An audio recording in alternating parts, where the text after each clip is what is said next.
وبركاته. الحمد لله رب العالمين والعاقبة للمتقين والصلاة والسلام على سيد الأنبياء والمرسلين وعلى آله وصحبه أجمعين.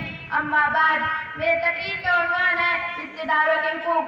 فاعوذ باللہ من الشیطان الرجیم. بسم اللہ الرحمن الرحیم. وآت ذی القربى حقہ والمسکین وابن السبیل. معزز سامعین، ابھی آپ کے سامنے جو آیت کریمہ پڑھی گئی ہے، اس کا سیدھا سادہ ترجمہ یہ ہے کہ اپنے رشتے داروں کا قدر کیجیے اور مسکین اور مسافروں کا. اس آیت کریمہ سے معلوم ہوتا ہے کہ رشتے داروں کی مالی اخلاقی ہر قسم کے حقوق کو ادا کرنی چاہیے اور محتاج اور مسافروں کی خبر رکھنی چاہیے. جیسے کہ اللہ فرماتا ہے واتقوا اللہ الذی تساءلون به والارحام، اور اللہ سے ڈرو جس کا نام لے کر تم ایک دوسرے سے سوال کرتے ہو اور رشتوں کا خیال رکھو. یوں تو تمام انسانوں کو حقوق کی رعایت کرنی ضروری ہے، لیکن رشتے داروں سے حسن سلوک کا مزید اہتمام ضروری ہے. جیسے کہ قرآن مجید میں صاف طور پر حکم ہے وَأُولُو الْأَرْحَامِ بَعْضُهُمْ أَوْلَىٰ بِبَعْضٍ فِي كِتَابِ اللَّهِ. رشتے والے اللہ کی کتاب میں ایک دوسرے کی قریب تر ہے. اور ایک مقام پر ارشاد ہے إِنَّ اللَّهَ يَأْمُرُ بِالْعَدْلِ وَالْإِحْسَانِ وَإِيتَاءِ ذِي الْقُرْبَىٰ. بے شک اللہ تعالیٰ انصاف، حسن سلوک اور کلا برداروں یعنی رشتے داروں کو دینے کا حکم دیتا ہے.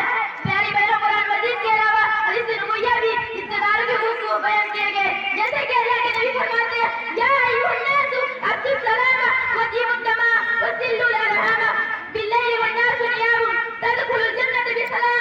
اے لوگ، سلام کو پھیلاؤ، لوگوں کو کھانا کھلاؤ، رحمت ملاؤ، یعنی رشتے داروں کے حقوق کو ادا کرو. اور رات میں جب لوگ سو رہے ہیں تم نماز پڑھو، تم جنت میں سلام کے ساتھ داخل ہو جاؤ گے. اس حدیث کے اندر رشتے داروں کے حقوق ادا کرتے ہیں اور ان سے تعلقات قائم کرنے پر جنت کی خوشخبری سنائی جائے گی، اور ایسے نہ کرنے پر دوسرے حدیث میں جہنم کا ٹھکانہ بتایا گیا لا يدخل الجنة قاطع الرحم، کہ اس سے توڑنے والا جنت میں نہیں جائے گا. اور ایک حدیث میں اللہ کے رسول صلی اللہ علیہ وسلم نے فرمایا رحم کا تعلق رحمان سے جڑا ہوا ہے، بچوں کو اس سے اپنے آپ کو جوڑتا ہے. اللہ پاک نے فرمایا کہ میں بھی اس کو اپنے آپ سے جوڑ لیتا ہوں اور جو کوئی اسے توڑتا ہے میں بھی اس کو اپنے آپ سے توڑ لیتا ہوں. اسی طرح ایک صحابی نے عرض کیا اللہ کے رسول صلی اللہ علیہ وسلم میں کسی کے ساتھ اتنا سلوک کروں گا.